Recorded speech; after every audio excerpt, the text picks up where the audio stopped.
So welcome, Dr. Wagner, right? I got that right? And you can start at any time. Okay, are we on? We are on, and we are recording. And you caught me with cookies. I'm sorry. And if you all were here with us, you would have some wonderful cookies, which I just took a bite of, as did. I think our friend here is going to do the same pretty soon.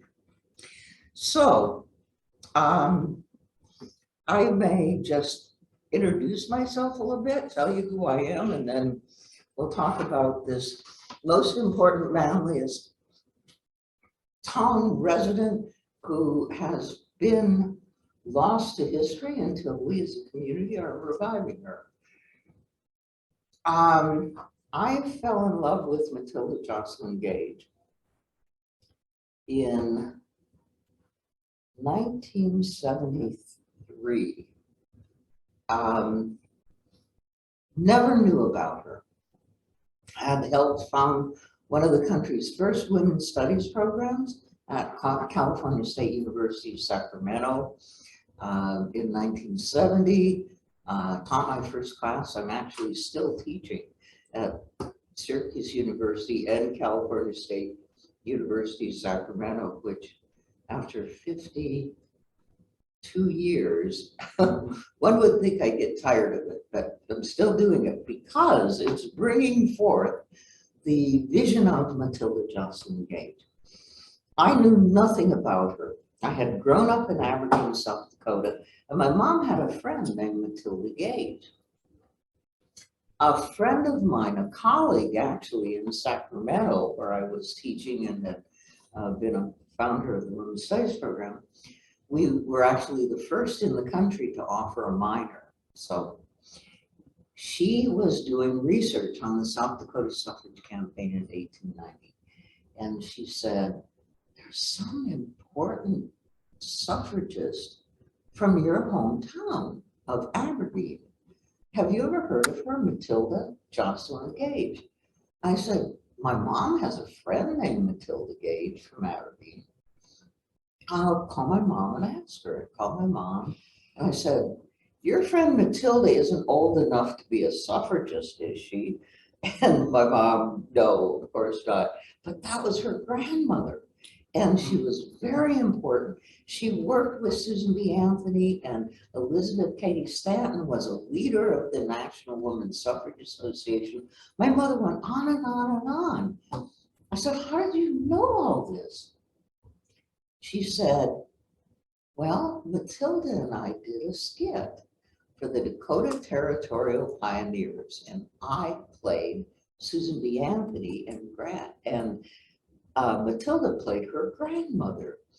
And I paused for a minute and I said, you know I'm a feminist. You know I teach women's studies. How come you never told me this? And she thought for a minute and she said, I guess you never asked. I think the moral of the story is you better ask the right questions, because if you do, you may find the rest of your life, which is what I found.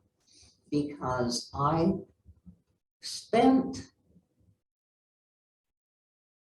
was going to be an afternoon.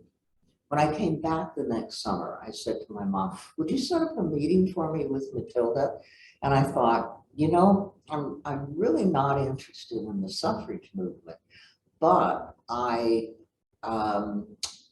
really love to get a good anecdote so that when I teach my class and turn the suffrage movement over to an historian who cares about it, I'll have a good story to share, a personal story from the granddaughter of a suffragist. This would be awesome. So I thought, an hour. 5 days later, I left Matilda's house. I had stayed there because one of the first, well, when I got into the house, she welcomed me and she said, this is my grandmother's, here's her photos, here's her book, here's her parents, here's you know, her furniture appears, and I wasn't interested in any of that. I wanted the story, that was all. So she then took me into the dining room, and she had a table bigger than this one, and it was piled with letters, correspondence that hadn't been opened in 100 years. It was piled with family scrapbooks, with published and unpublished manuscripts of Matilda's. This was the collection of this woman in a private home in Aberdeen, South Dakota. Did this help explain why she wasn't in any of the suffrage books? She was just absolutely unknown. So I picked up a letter and picked up another letter, and her handwriting was difficult, but I was able to read it. One of the first letters was, I'm going to give you a paraphrase of it. Mrs. Stanton is the Benedict Arnold of the movement, but she is nothing compared to Susan B., who has destroyed our movement. Okay, what would you do at that point? Would you say, malcontent, clearly, you know, this isn't, I mean, Susan B. Anthony and Elizabeth Cady Stanton led the women's rights movement. This is, you know, not worth anything. No, I grew up on Nancy Drew mysteries, right? There was a mystery here to be solved. And I knew that because as I looked further into this collection, I realized that she was the co-leader of the National Women's Suffrage Association. The leadership triumvirate was Stanton, Anthony, and Gage. Why didn't we know about her? You know, then I find out she was the author of many of, if not most of, the important documents. And the ones she didn't author, she authored with Elizabeth Cady Stanton. But Susan B. Anthony wrote nothing. Found out later she had a terrible writer's block. And then I find out that not only was she the author of the major National Women's Suffrage Association documents, she also was an activist, like Susan B. Anthony, and like Elizabeth Cady Stanton wasn't. So here was a woman who combined what these two others did uniquely. Now, we really need to have known about her. Why didn't we know? Well, I'm going to answer that question at the end. But I want to take you into a little bit of a detour about who this woman was with some of the things that you might want to read. And I know that Laura is going to have the listing of the holdings about Matilda and by Matilda that the library has. So, and if you don't have these three, I will donate them to the library. This was the very first thing I think that was written. Welcome. Hello. And it was written by our own Manlius town historian, Barbara Revette, Fayetteville's first woman voter. And so this was one of the early introductions to Matilda Jocelyn Gage. So this will be in the library available to check out. So what was her uniqueness? What was important about her? And what can that tell us about why she got written out of history?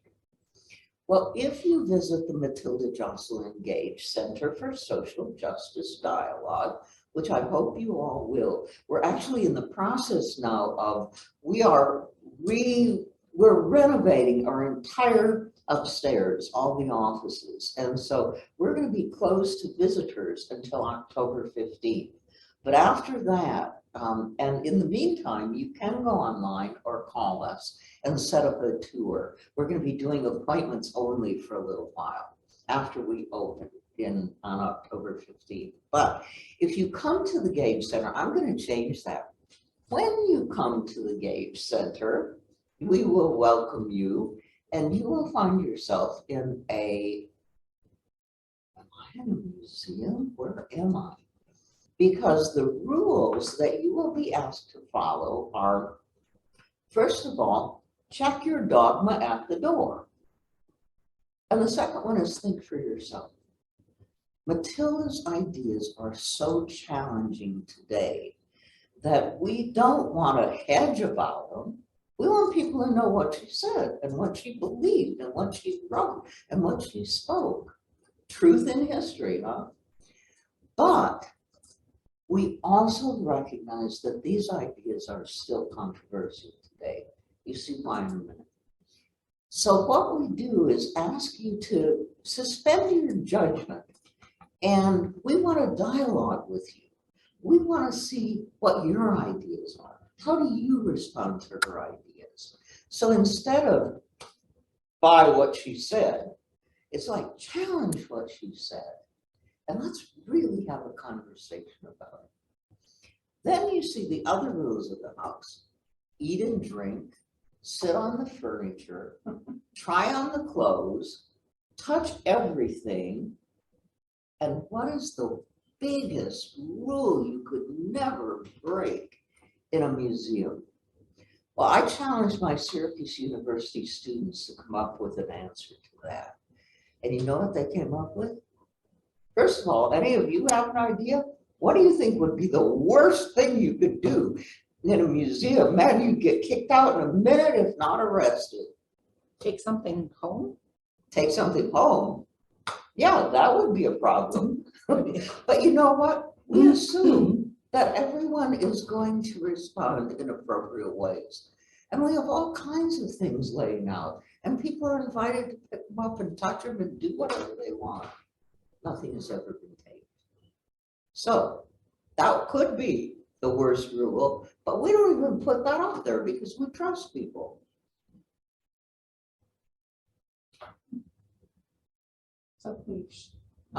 Something that in another museum we say you shouldn't do, but here you could. Absolutely. It's a challenge, isn't it, to think about? I Well, can't no, think of well- anything you haven't already mentioned. Yeah, I can't think of anything you haven't already mentioned. yeah, Well, right. you know what my Pictures? students No came up taking? with? Right on the walls. Ah, Can you imagine going into a museum where you're invited to write on the walls? Mhm. Welcome to the Matilda Jocelyn Gage Center. Mhm. That's what we invite people to do. You know what it is? It's a wonderful way to dialogue. People put their ideas up there, other people respond to them. When we get a full wall, we then archive it, we take photos of it, and we start over. And it's a way for people to really share their ideas within the museum and be part of the creation of the working out these ideas. Well, what are the ideas? First room in the house that you'll be invited to visit is the Haudenosaunee room. And that is where you'll learn, emblazoned on the wall, never was justice more perfect, never was civilization higher. Now, what do you think she's talking about? She's not talking about the United States. Like the Haudenosaunee women really were considered equal. They had just different roles, but they were respected for their roles. Bingo, you got it. She is talking about the Haudenosaunee Confederacy, the 5 nations, later 6. We're in Onondaga territory, huh? Center of the Confederacy. Well, why did she say never was justice more perfect? Never was civilization higher? I mean, that's a challenge, isn't it?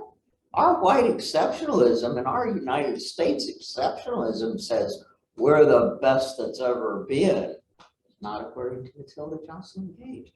She said, you give me a confederacy that's based on peace. You give me a confederacy where the leadership can never have abused a woman or they will be removed in a minute.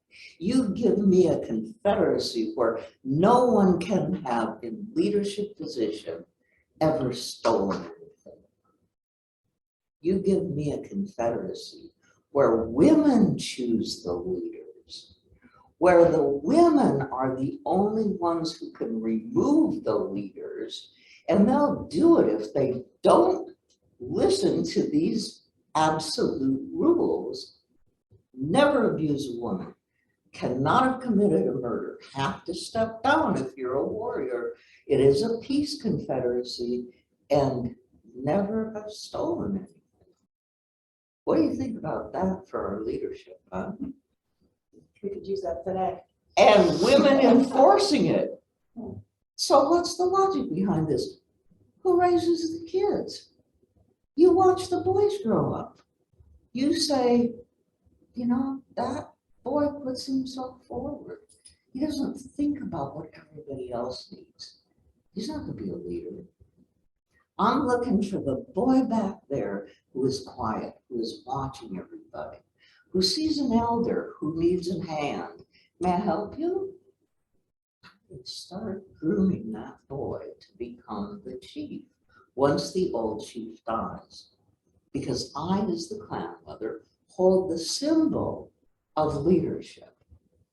And when the old chief dies, I am given the horns back, the symbol of the chief's authority, and I will place that on unless anyone tells me that he has ever broken any of these rules. And the other thing is, the major thing is, he has to make decisions, every decision, for the seventh generation to come. The face is still in the ground. How will this affect? You're not getting a climate catastrophe if you have leadership that is responsible for the seventh generation, huh? Would you prefer to have questions held until the end, or would you like them presented as asked? Yeah, why don't you hold them to the end, Okay. if you would?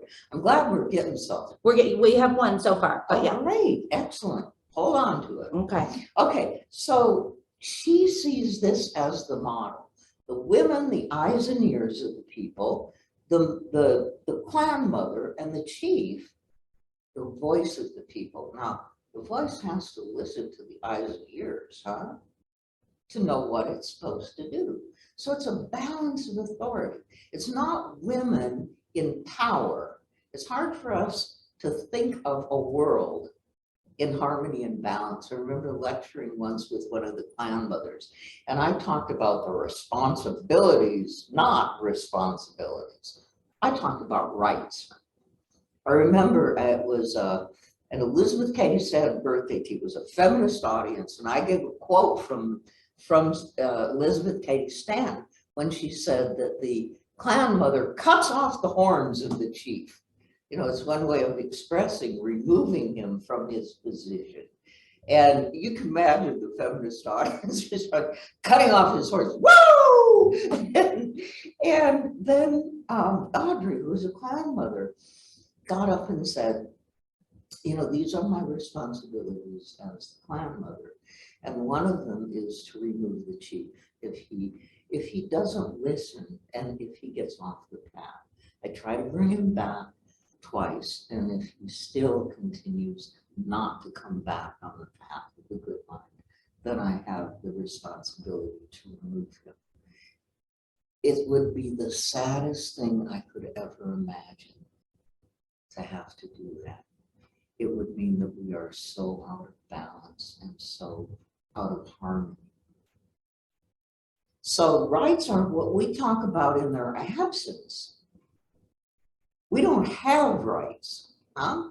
We've been fighting for rights and rights and rights, and we're still fighting. Equal pay. Gage in 1850 is talking about pay inequity. Women are making half the wages men make. This is outrageous, she says in the 1850s. Today, you know where we are? 78 total. I mean, 150 years later, we don't have pay equity? Come on, folks, let's get our act together. So where does Matilda Jocelyn Gage take these ideas? Women were responsible and still continue to be. I mean, you know that we're what, 20 minutes away from Onondaga Lake here? 20 minutes, a little more. That is the place where the oldest continuing democracy in the world was founded 1,000 years ago on the shores of Onondaga Lake. Now you think about it, we've had political voice as women in the United States of America for how long? 102 years. 19th Amendment, 1920, that finally gave us the right to vote guaranteed in the Constitution. Well, imagine we've had 100 years of leadership of beginning to get our voices. What do you suppose these women who have had 1,000 continuing years, and the clan mothers continue to choose the chiefs and place them in position, and despite the biggest effort at colonization and destroying everything about their culture, it remains. And there's something maybe to be learned from Haudenosaunee women, 1,000 years of leadership. Yeah, a lot to learn. And Gage saw that. She also saw the women are responsible for any decisions about war. They birth the men that will be the cannon fodder. Of course, women should make that decision. And if we look at our own country, in every poll that I'm aware of, women and men have very different ideas about going to war. And guess which group says no, and guess which group says yes. I don't even need to tell you. So you maybe have a different world if women are making the decision about whether their children, their sons and daughters now, and husbands and will go off to war. They were responsible for land. They were the agriculturalists. They controlled the economy because of that, and you know what? No one went hungry. One dish, one spoon. Everyone shares equally. They worked it out, all kinds of ways in which this worked. So this is Matilda's model, and where does she take it? She takes it right into her women's rights work. She takes it right into her idea of every single person should have equality and freedom and justice and rights. So when Jermaine Logan, who was head of the Underground Railroad in Syracuse, came to, in all of Onondaga County, he came to her house in Fayetteville and said, would you offer your home as a station on the Underground Railroad? She was one of 2 people in the village that said absolutely. And she said it was the greatest honor of my life to be able to give. And then she does the Bible quote, hungry, food to the hungry, shelter to the, and she did it when she was pregnant, and she did it knowing that she could spend 6 months in jail and have a $1,000 fine for each freedom taker that she assisted to free. That's about $23,000 in today's money. And she did it publicly. My home is a safe home. 210 East Genesee Street in Fayetteville, New York, is the Onondaga County's only official Underground Railroad site that's open to the public. So, what else? Well, let me give you one of her other ideas that is still, I'll ask you, is this still controversial today? She talked about the sacred rights of the unborn.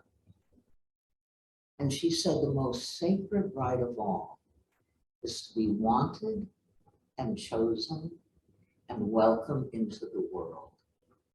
And the only way we can ensure that happens is if the woman makes the decision.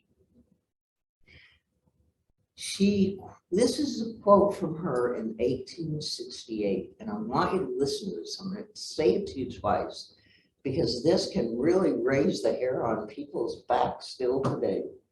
You ready? Don't shoot the messenger. I'm telling you the words of Matilda Jocelyn Gage. For a woman to birth an unwanted child is a crime against the mother and a sin against the soul of the child. I'm going to repeat that. Hair standing up yet? For a woman to birth an unwanted child, to be forced to give birth to an unwanted child, is a crime against her, a crime against the mother, and it is also a sin committed against the soul of the child. That child deserved to be wanted and chosen. 1868. If you're interested, we are doing a dialogue on reproductive justice 4 Mondays in October and in the evenings, and we are inviting people to take part in this. Again, this is not proselytizing. This is saying, do you agree with this? Do you not? What about the whole issue of reproductive justice? When does somebody birth? Can they choose to birth or can they choose not to birth? If they choose to birth, can they have absolute control of that? No? Can they choose, I want a midwife and the insurance company will cover it? Undo. I want to birth at home. Every bit of evidence shows that if you're having a simple birth, it's absolutely as safe and maybe safer to birth at home. Insurance company cover it? No. So you don't have the choice to birth the way you want. Should we have that right? Should children have the right to be welcome, as Matilda talked about, and chosen, and have a safe, healthy life? Should that be guaranteed to them? You know, those are the issues that we really want to talk about. But you see, controversial, huh? Still today. One last thing about Matilda, and then we'll go to questions, huh? Okay. Her daughter, Maud, the youngest, by all accounts from the other children, the favorite. Maud is going to go to Cornell University. Matilda has worked with, you know, a group of people, and they've opened Cornell to women. Her son's graduated from Cornell, and Maud will be among the first. There are already some women there, but Maud's going to be among the first. She's attending Cornell, and then she's going to go on to law school. Now, her mother wasn't able to go to college because there were no colleges or universities open to women in her childhood, and when she was ready. And she applied, and her father tried to help her get into medical school, and she was denied. So here is her daughter, her favorite, who is going to live out her dream. Susan B. Anthony said about Matilda Jocelyn Gage, she had the best legal mind of anyone I ever knew. And now Maud is going to become a lawyer. Well, she has a roommate named Josie Gong, and Josie says to Maud, you know what, I want you to meet my cousin Frank. You know, I think you ought to meet him. She says to Frank, I need you to meet my roommate Maud. You are going to love her. So they meet at a Christmas party, and Frank comes up to Maud and takes her hand and says, Miss Gage, consider yourself loved. You know where this story is going, and it goes there fast. And Maud, one day when she and Frank are in the front parlor of the Gage home at 210 East Genesee Street in Fayetteville, she leaves the front parlor and comes into the back parlor where her mother is working, closes the doors, and announces to her mother that she and Frank are getting married. She's dropping out of college, and they are going to get married. and Matilda blows her staff. Here is this guy who is an actor who is never going to be able to support a family. And Maud is not going to be able to work. She won't become an attorney. She won't even finish college. At the top of her lungs, Matilda announces, "No daughter of mine shall marry an itinerant actor." Short pause, and then Maud, in equal volume, says, "Well then, mother, Frank and I shall elope." Now, Frank's in the front parlor, you understand, and that's right by the front door. The wonder of this story is that he didn't just run out that front door and never be seen again. Here are these two women, his wife-to-be and his mother-in-law-to-be, screaming at the top of their lungs at each other. Next thing, he waits. Next thing that happens, he hears outrageous laughter coming from both of them.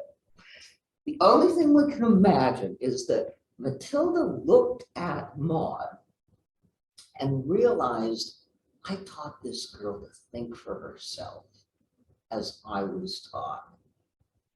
This is what you get. And so open the doors, go into the front parlor, and she welcomes Frank into the family, and he, of course, continues to go bankrupt throughout his life. Until finally, his mother-in-law says to him, "These stories that you tell your sons and the neighbor kids, you know, I'm a published author. Those should be published. Write them down." 2 years after her death, her son-in-law, L. Frank Baum, published The Wonderful Mother of Oz, The Wonderful Wizard of Oz. And Matilda, we call The Wonderful Mother of Oz. Because if it wasn't for her, we would not have the Oswoods, all 14 of them. She, according to Maud, is the one who convinced Frank to write the stories. So, back to the beginning. Why did she get written out of history? Why, if this woman who offered her home as a station on the Underground Railroad, did I mention that she was given an honorary adoption into the Wolf Clan of the Mohawk Nation and a real Mohawk Wolf Clan name? She is the reason we have Oz. She was a major leader with Elizabeth Cady Stanton and Susan B. Anthony. Why don't we know about her? I'm going to give you the shorthand version. I actually did a book. I don't know if you have it in the library, but if you don't, I can make sure you get it. It's Penguin Classics, the Women's Suffrage Movement. Gloria Steinem did the foreword. It came out in 2019. It's the first intersectional women's suffrage anthology, and as far as I know at this point, the only one Penguin has said. The book actually documents this thoroughly, so I, like Matilda, think for yourself. Don't accept what I'm saying. You know, this will give you the evidence, but just to do it very quickly. Susan B. Anthony wanted the vote. She thought if we get the vote, everything's going to be fine. We will be able to get all our other rights. And so what we need to do is absolutely concentrate on the vote. Well, Matilda and Elizabeth Cady Stanton were beginning to say, you know, we need to look at why we're not making progress.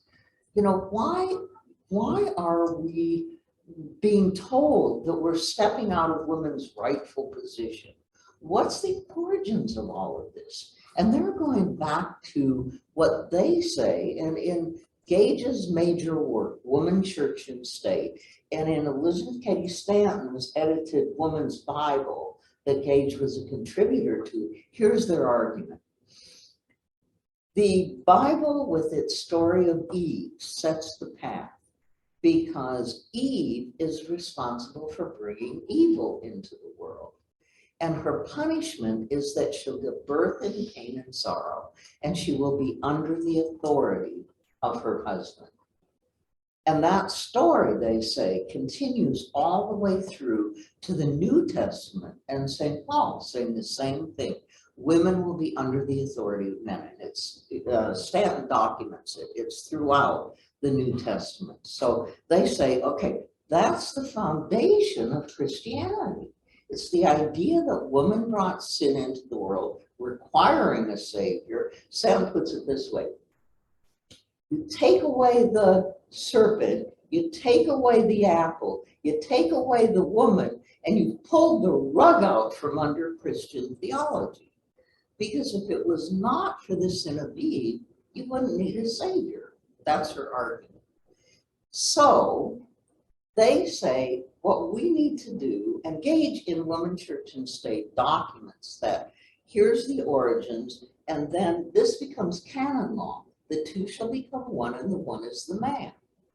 And that translates into civil law or common law with the Blackstone Code, which says women are dead in the law once they marry, have no legal existence. That's why we can't vote. That's why we can't set juries. That's why we can't own our own property.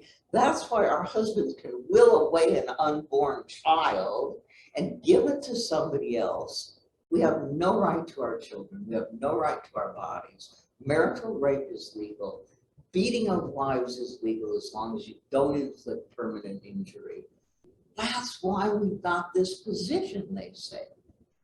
So we need to go after those teachings that tell us that we are under the authority of men.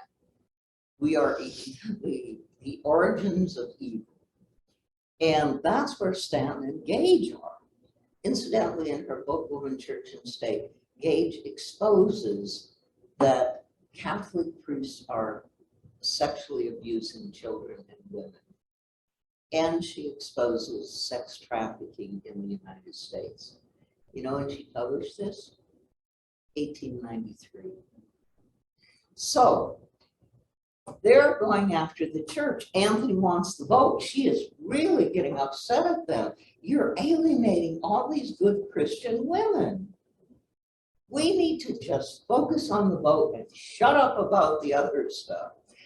Well, she goes ahead and brings a merger together with the other Women's Suffrage Association, which is much more conservative, the American Women's Suffrage Association.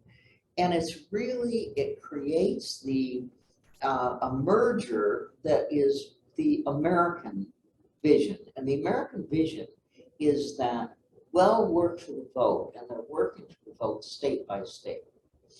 The national vision is we're working for a federal amendment to the Constitution. Because if states can take away rights like they are with African Americans, you know, and they were, of course, with voter suppression during this time, they can take it away from women. And let's think about this for a minute. Do we really want to give states that kind of power? So Anthony, this merger happens, and it brings in the Women's Christian Temperance Union, because the American is much more conservative. The Women's Christian Temperance Union, an organized army of mother love for God, home, and heaven, also wants to put God in the Constitution, prayer in the public schools, Jesus Christ is the head of the government, and create a Christian nation. Gage says if we lose freedom of religion in this country, it's not going to matter who votes. Stanton echoes that. Gage tries to undo this merger. She says this is the death of the movement if this happens. She tries to undo the merger, and she's unsuccessful. She drops out of the movement. And she drops out of history, because when she says Susan B. Anthony has destroyed our movement, here's what happens. And Elizabeth Cady Stanton is the Benedict Arnold. Well, remember, and Stanton and Gage are saying it's the moment we have to really challenge the religious teachings of women's oppression, of women's being under the authority of men. What happens with Stanton? Anthony dangles the presidency of the new organization in front of her, and Stanton bites. Initially, she says she is going to go with Gage's new organization, which is to maintain separation of church and state.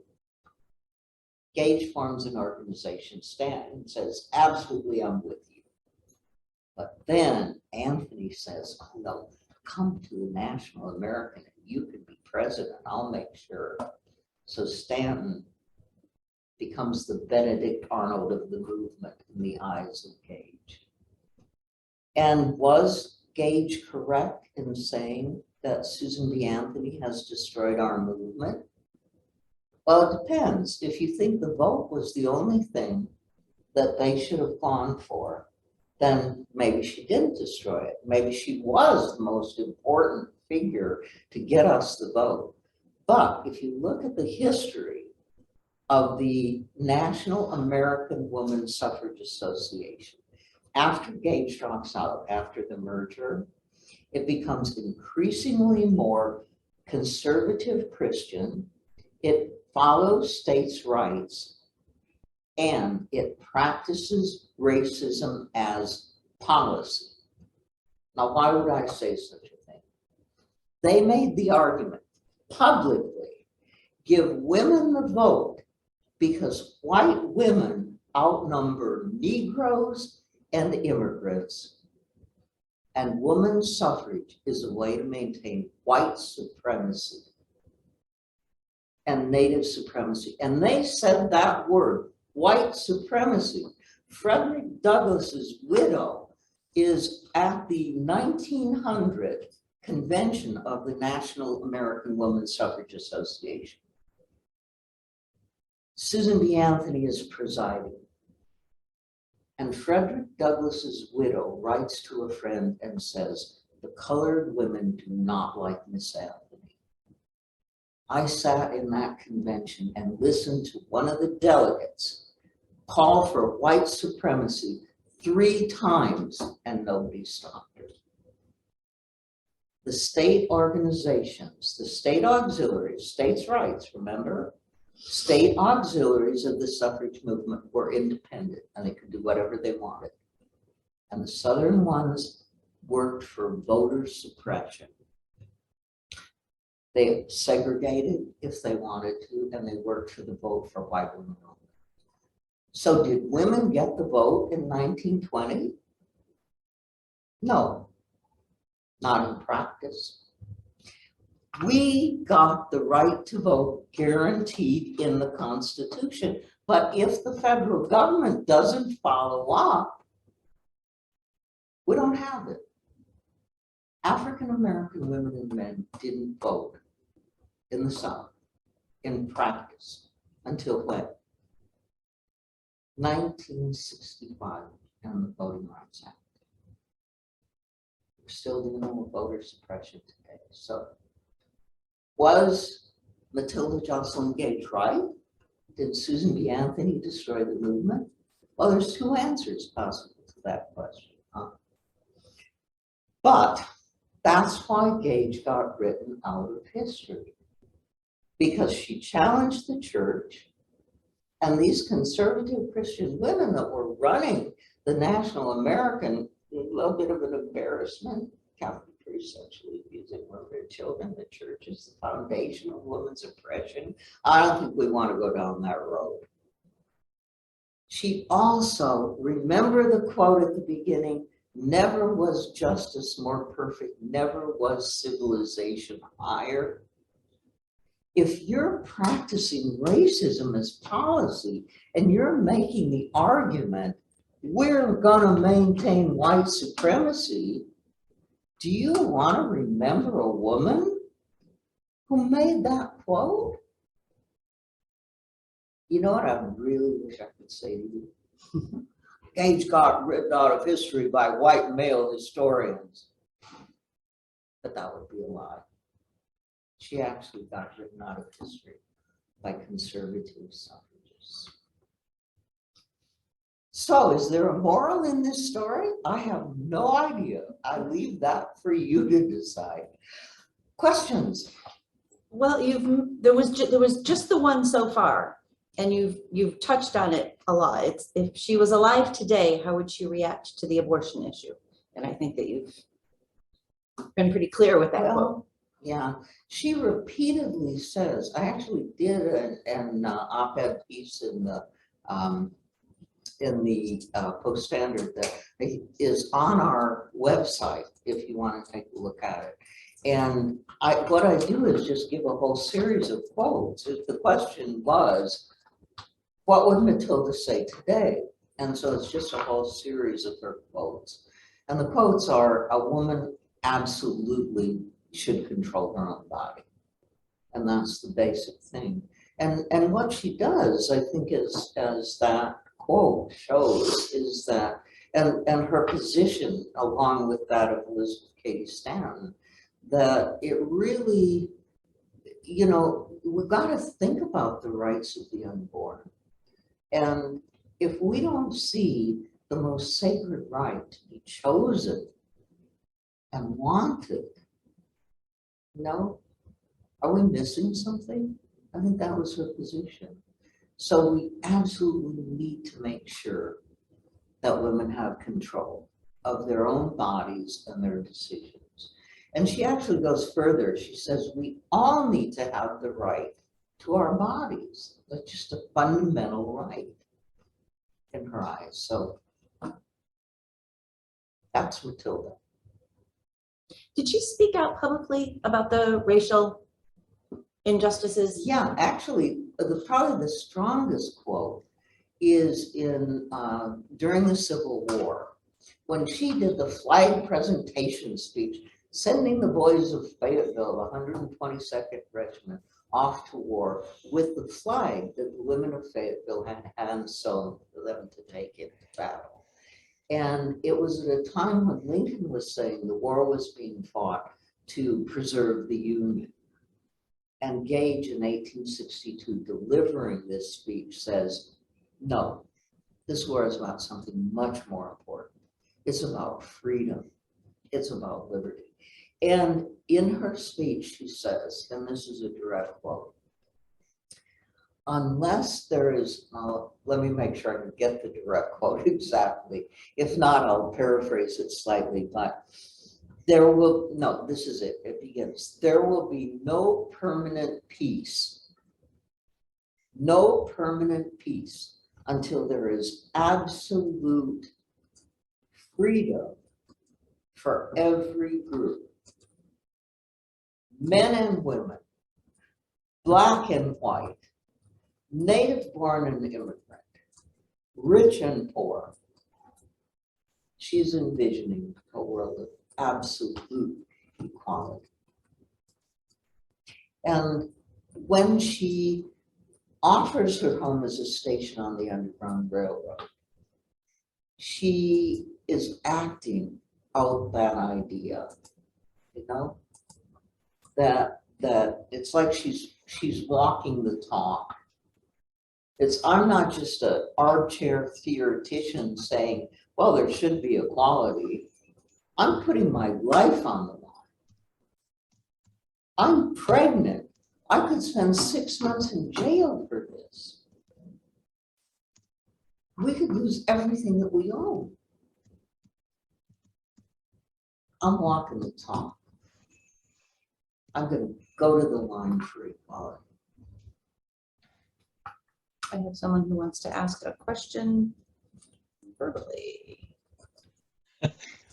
Sally, my name is Tom Bassett. I shouldn't preface this with too much historical information, but I'm 77 years old, went to Nottingham High School, a very high performing at the time academic high school, had a whole slew of very talented, very intelligent women who excelled academically.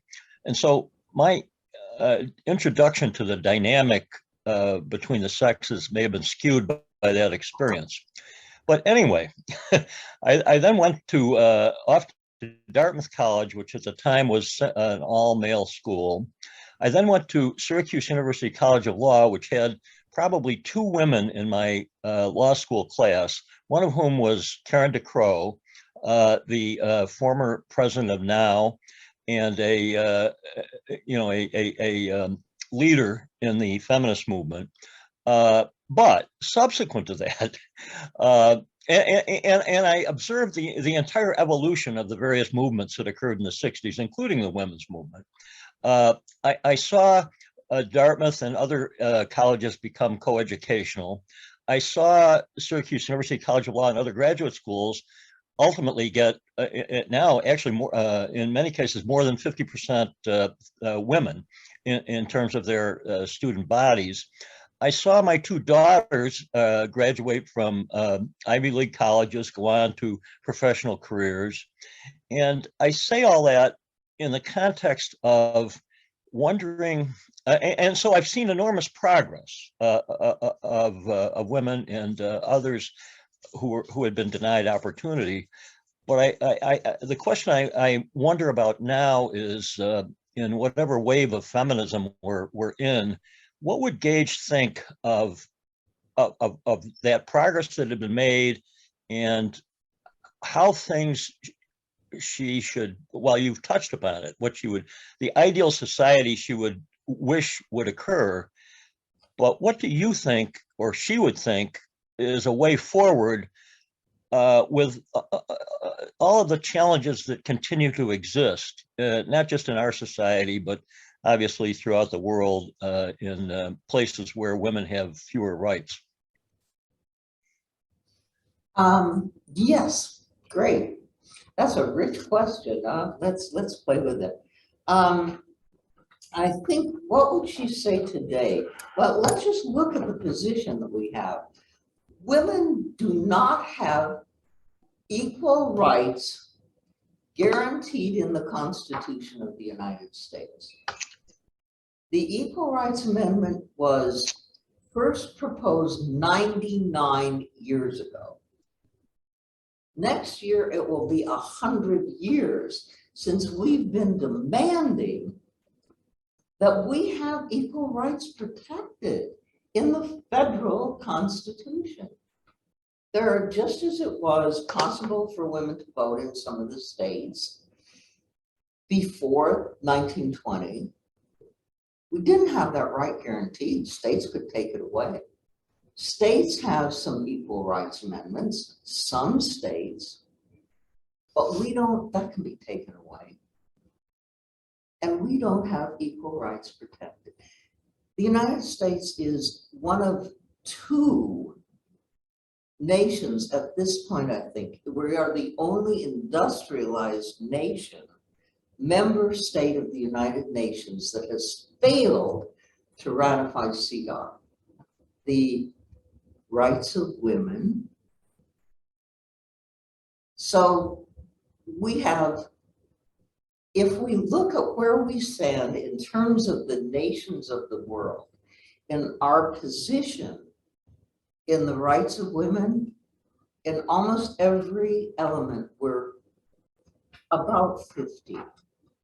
There are about 49 nations that are doing better than we are, and about an equal number doing worse than we are. We have low representation in every political area.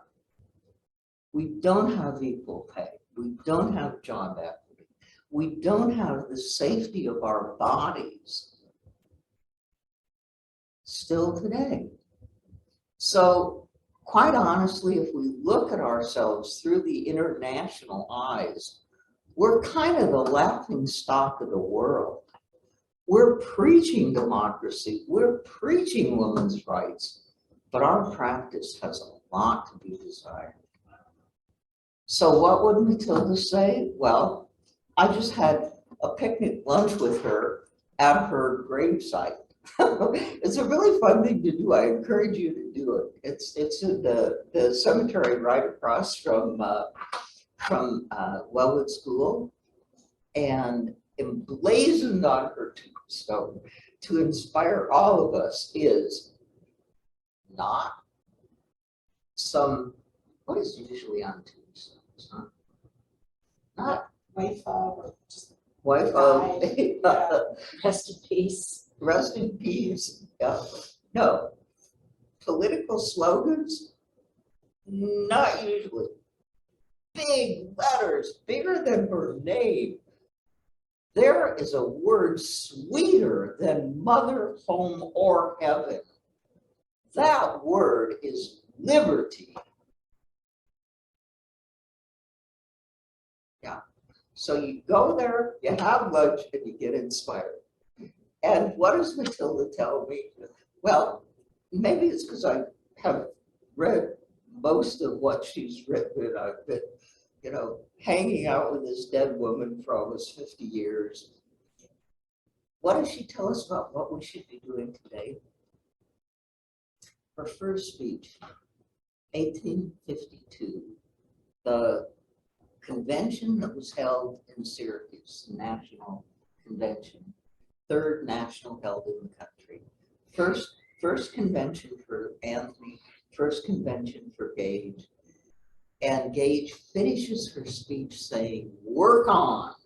There is no greater impetus to struggle than an attempt to stop freedom, than an attempt to stop us. Work on.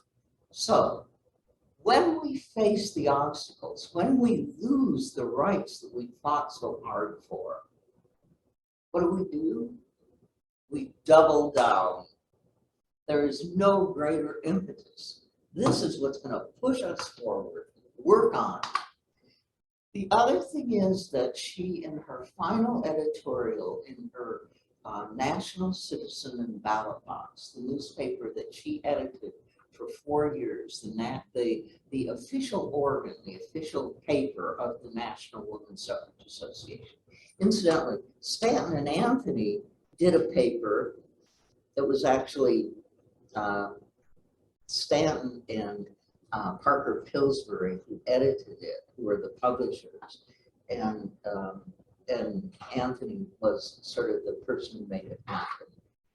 But their paper lasted 2 years. Gage's lasted 4 years. One she did by herself. But that's neither here nor there. That's just another little piece of how come we know them if we don't know her. But in her final editorial, she says, we're not going to see the results of our work. We're doing our work for the women who will come after us. And in 1876, when the National Women's Suffrage Association impeached the government for its treatment of women, issued a Woman's Declaration of Rights at the official centennial celebration, 100 years of Republic, based on the consent of the governed. Not happening, is it? And so they broke into the official celebration and illegally presented a Declaration of Rights of Women to make it part of the official proceedings. And Gage wrote, we did it not for our women of our time. We did it for the daughters of 1976, so they would know that their mothers of 1876 had impeached the government for its treatment of women. So she saw to the future. She saw doing her work for us. And I think maybe the influence of the Haudenosaunee, you do your work for the 7th generation. And so I think if she is going to give us a message about what to do, it's that we don't expect that we'll win everything in our lifetimes, that we pick up what they did, what our foremothers and forefathers, because the support of men in the women's suffrage movement is really critical, it was critical. We pick that up and we move it forward for the future, recognizing we may not see it in our time. We do have another question that kind of actually leads nicely from that. Can you name a modern woman politician who comes close in philosophy or action? Wow. You know what? That is such a wonderful question that I would like to sleep on it. But I'd also like us all to think about that.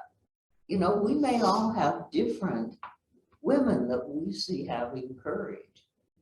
And being willing to stand up to what they think is wrong. And actually thinking not of themselves, but of the future. So I think that, you know, that's a fun question to play with, isn't it? Let's leave it with that. Okay. That we've been given the gift of something to sleep on tonight and see who we come up with. Yeah. All right. Well, thank you very much. Does anybody have any other questions? I just wanted to ask, once Gage broke up with Stanton and Anthony, did she still continue to get her ideas out there? Was there a you know, people that would listen to her, and or did she really just fall out of? You know, that's such a good question. And it's when you know someone who lives their life with such principle, and it inspires you. And here's one of the things that inspires me is that she saw beyond her own hurt. She saw beyond her own personal feelings and moved toward what needs to be done for the future. And so you know what she did? 5 years after she feels betrayed by Stanton, Stanton says, I'm going to issue a woman's Bible, because you know what Stanton finally said? I can't deal with these conservative women and of the National American Women's Suffrage Association. Need to get back to the business of looking at religion. And she approaches Gage and says, will you do a woman's Bible with me? What we'll do is, you know, there's all kinds of interpretation of the Bible happening at that time. And Stanton says, why don't we do our own interpretation of the Bible? Gage, absolutely, I'm there with you. And she did. But the truth of what happened through the correspondence, Gage is to be the co-editor of this, but Stanton sends it off to be copyrighted in her name only. And so Gage becomes part of the revising committee, but not the co-editor. But she's willing to do that. You know, she's willing to come back. She's willing to do the fight. She had done her book 3 years after the merger, Woman, Church, and State. And she said after that came out, and it's a powerful book. It's actually online and searchable. If you just woman, singular, church and state, you can read it. You can buy a copy through the Matilda Jocelyn Gage Foundation, but I bet the library. We have it here. I looked that one up and I did share it. And that's okay, I gotta back up a minute. Anthony Comstock, who, is there time for one more story? Okay. It's sort of a continuing answer. So in 1893, when Woman, Church, and State comes up, Anthony Comstock at that point has been appointed press censor. He has the right to determine what's obscene in the United States of America. Well, first of all, he's decided for 20 years by that time that anything to do with birth control or abortion is obscene. And he's putting all kinds of people in prison for for birth control manuals, for sharing information about birth control and abortion. That's why we had no birth control until 1965, when the final Comstock Act was overturned. And then boom, remember? The pill, all of a sudden, all this, for the first time in history. Well, it's because this religious right attempt and successful attempt to stop any information about birth control and abortion in the United States was finally overturned with a Supreme Court decision. So this is Anthony Comstock's history, right? He's throwing people in jail right and left. He's destroying lives. He's the McCarthy of the 19th century. You remember Joseph McCarthy in the McCarthy era? Yeah. So Matilda Jocelyn Gage publishes Woman, Church, and State. And Tom Sheedy, who is a member of the school board, sends a copy off to Comstock to see what Comstock's reaction would be. Comstock says he'll put anybody in prison who lets young people read that book. He calls it Tales of Lust, because Gage is exposing the Catholic priests are, raping children. And she exposes sex trafficking. So he's gonna throw anybody in jail who puts that book before young people. Fayetteville Recorder asks Gage for her opinion of Comstock. And what do you think about this whole Comstock controversy? Now think about it. You've got friends that have been put in jail by Anthony Comstock. Are you gonna play it safe? Are you gonna, well, I'd rather not comment. You're gonna take the Fifth Amendment? I don't know. Are you gonna not comment? No. You know what she says? A fool as a press censor is worse than a knave. Anthony Comstock is a combination of the two. Buddha said that the great sin is ignorance. If that's the case, Anthony Comstock is a great sinner. This is a woman who's got guts, right? Yeah. So she continues to walk her talk. She dies in 1898. But she is not part of the organized women's movement. Her organization, the Women's National Liberal Union, that was dedicated to fighting for the separation of church and state, didn't have enough money to continue. So it only lasted a year.